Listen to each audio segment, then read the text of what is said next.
नमस्कार दोस्तों, ज्ञान गंगा अनलिमिटेड में आपका स्वागत है।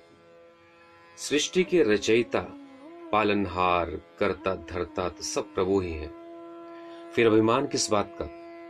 इस संसार में सभी जीव जंतु, पशु पक्षी, वृक्ष, यहाँ तक कि मनुष्य भी ईश्वर के बनाए हुए हैं। इस निर्माण के पीछे सृष्टि के रचयिता का मुख्य उद्देश्य किसी भी कार्य को पूर्ण कराने के लिए सब माध्यम के रूप में इस्तेमाल करना है। जब प्रभु की बनाई वस्तु का उद्देश्य पूर्ण हो जाता है, तब वह इस दुनिया से समाप्त हो जाती है। कहते हैं, अहंकार तो अपने अपने समय के सबसे शक्तिशाली कहे जाने वाले कंस और रावण का भी नहीं रहा।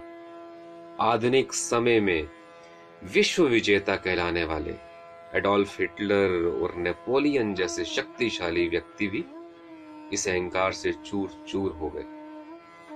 जिसके अभिमान की गति जितनी तेज होती है, उस मनुष्य का पतन भी उतनी ही जल्दी होता है। यह तब होता है जब मनुष्य को लगता है कि इस संसार में उससे ज्यादा श्रेष्ठ और कोई है ही नहीं। जब वह यह सोच लेता है, तो निश्चित तौर पर वह अपना विनाश खुद कर लेता है। वह जिस बात का गुमान करता है, उस क्षेत्र में तरक्की नहीं कर पाता। वह घमंड में इतना डूब जाता है कि उसे सही गलत और कुछ भी नजर नहीं आता। वह अपने ही दम्भ के जाल में फंस जाता है। दोस्तों, अहंकार मनुष्य का सबसे बड़ा शत्रु है। यह मनुष्य की आज की प्रवृत्ति नहीं, बरसों पुरानी है। पुराने समय में बहुतों ने अपने रूप, रंग, शासन, रुतबा, घर और अपनी जीत पर घमंड किया, पर यह ज्यादा समय तक टिक नहीं पाया। जो घमंड करता है, उसका विनाश निश्चित है। वह अपने अंदर पैदा किए हुए दंभ की आग में जलकर भस्म हो जाता है।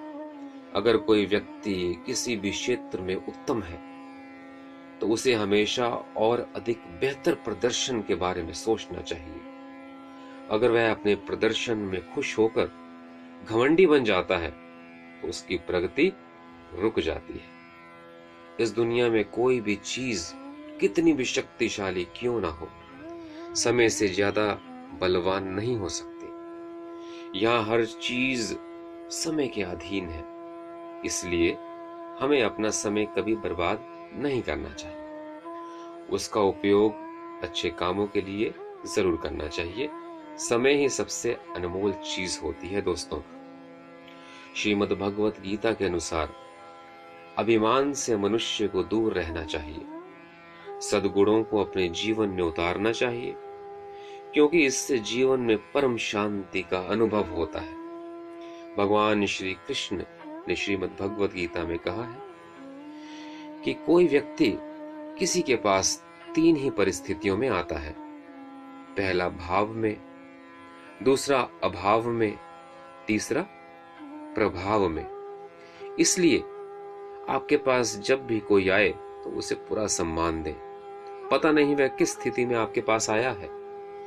भाव से आया है तो बस प्रेम चाहिए, अभाव में आया है तो मदद चाहिए, और आपको समक्ष समझकर वह आपके सामने आया है। प्रभाव में आया है तो आपको गुमान नहीं होना चाहिए कि आप हर चीज के लिए सक्षम हैं। आपके लिए सब कुछ संभव है, यह सोचकर उसका तिरस्कार कभी ना करें। अभिमान कब और क्यों आता है?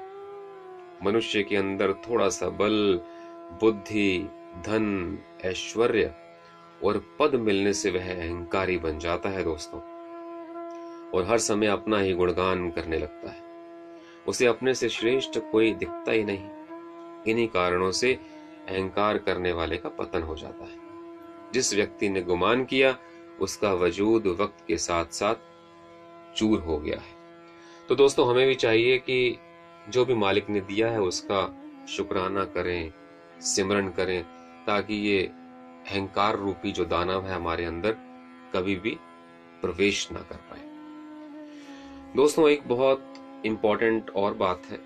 आपके अच्छे स्वास्थ्य के लिए हम योग और एक्यूप्रेशर पॉइंट्स पर भी वीडियो बनाते हैं, जिसका लिंक नीचे डिस्क्रिप्शन में आपको मिल जाएगा। आप उसे भी सब्सक्राइब करें और जीवन का आनंद लें।